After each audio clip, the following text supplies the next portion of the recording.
So have you ever caught yourself stress eating or emotional eating? Of course you have. Silly question. We all will, from time to time, eat to soothe, comfort, or distract ourselves from a feeling or a state or something that's a bit stressful.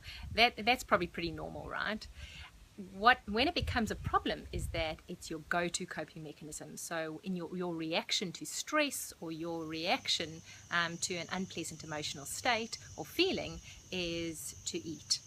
And so you'll know there is a difference. You will notice there's a difference between different eating patterns. So just normal eating, which is eating to nourish or eating when you're hungry, and eating in response to stress cues. So I will unpack that a bit more for you in another video. And I do address these eating behavior and these patterns in 4 very specific ways when I'm working one-on-one with a client. But I just wanted to give you a couple of things that you can do for yourself if you are feeding your feelings, as my clients like to say. Sometimes I feed my feelings. If you catch yourself feeding your feelings, there's a couple of things that you can do to help break out of that pattern.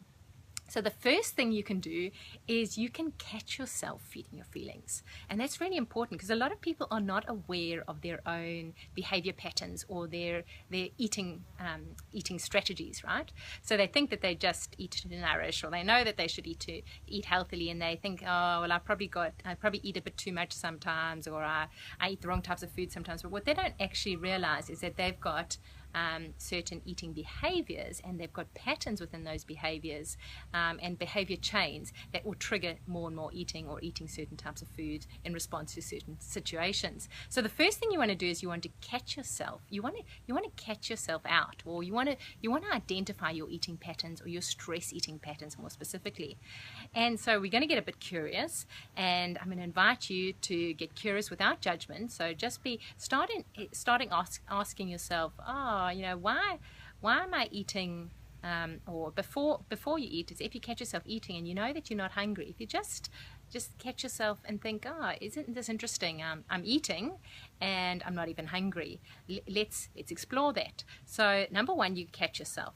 2, when you catch yourself eating and it's not because you're hungry, I would like to invite you to check in. So you can ask yourself the question, why am I eating this? Or, what's going on for me right now? What's alive for me right now? What's going on for me right now? You can ask yourself those questions, or you can just check in with yourself. Take a deep breath and see, what am I feeling? How am I feeling? And am I feeling a bit stressed? Try and get to the emotion, the underlying emotion, right then in that moment in time. Try and identify it. Are you feeling angry? Are you feeling frustrated? Are you feeling sad? Are you feeling lonely? What is the feeling for you right then? Because you might start to identify a pattern that whenever you feel sad, you turn to food, or you might find that whenever you're feeling stressed, you turn to food, or whenever you hang up the phone after a stressful conversation, or you've had some conflict, that you find your coping mechanism is eating. And so very often we try and rush through a stress feeling. So I invite you to identify the feeling and sit with the feeling for a minute and just breathe and rate it. 1 to 10, is it how severe is it? Are you a little bit stressed, or are you completely overwhelmed? And this is important because a stressed brain, or when you're completely overwhelmed, you're going to be making decisions with a different part of your brain. So a stressed brain makes different decisions about food and actually about everything than a nice, rational, calm brain. So you want to check in and see, what state you're in. And the other thing that, we also know that if you eat when you're stressed, you're not going to be able to digest your food properly.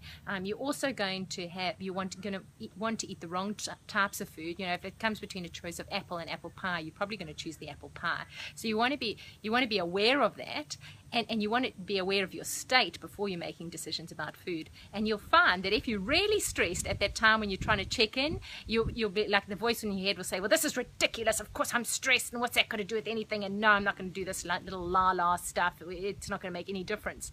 And so I just ask you to bear with me at that point and just check in, identify the feeling, and see how severe it is. 1 to 10, like, is it really strong or not? And if you need more help working with that, we can work on that one-on-one. And then the third thing I want you to do is just ask yourself, check in with yourself about when last you ate your last meal and what meal it was, because we can't neglect nutrition here. And a hungry body or a hungry brain will drive eating behavior. Of course it will, it has to. But what we don't think about enough is there's a lot of education about calorie control and all those sorts of things, but what people don't realize is that low blood sugar can actually drive a binge. So if you ate a really low calorie low calorie meal, or you ate something that might have been high calories and high sugar. So if you ate something that either whatever happened, your last meal has led to you now, or maybe you haven't eaten at all and you've got low blood sugar, that can actually trigger a binge. So it could be about what's going on in your biology, not always your psychology. So I just want you to double check, have you eaten recently? And if you have eaten recently, what was it? Was it something that was likely to spike your blood sugar and then cause it to plummet? So was it like really sugary, or it could have even been a latte, a coffee latte, that's something that's going to spike your blood sugar, lots of milk and sugar and the caffeine spike, and then drop your blood sugar. So just for thinking, what last did I eat? Could that be making me a little bit crazy? And the other thing you can ask is the nutrient density. How nutrient dense was your last meal? And that's not always easy to tell, but if it's real food, was it real whole food, or was it very processed? Because your cells will also detect what's left over of the nutrients from the previous meal. And when those nutrient levels drop, your body will start asking for more food, and that's sometimes people get cravings because they're low in certain nutrients. So we just want to be aware of our biology. And the reason why we're going to start asking those 3 questions is because behavior is purposeful. So you are eating for a reason. So and so we want to get to the bottom of that reason. Is what is the underlying need? Because sometimes we'll try and stick on a band-aid, and that's very often with stress and emotional eating, it's the band-aid approach. But what we really want to identify is what is the underlying need, because then we can actually come up with a strategy that we can swap in to actually get the need met and break a pattern that is unhelpful. This is particularly important with people that are having weight problems or chronic stress or ongoing, or any of those problems that will, over time, if they continue, will lead to a negative health knock-on effect. So that's the tips for today. Remember, 1 is you got to catch yourself, so get curious. Number 2 is check in with how you're feeling, what's real and alive for you at that moment, and how you're feeling, and rating that. And number 3 is just check in with yourself.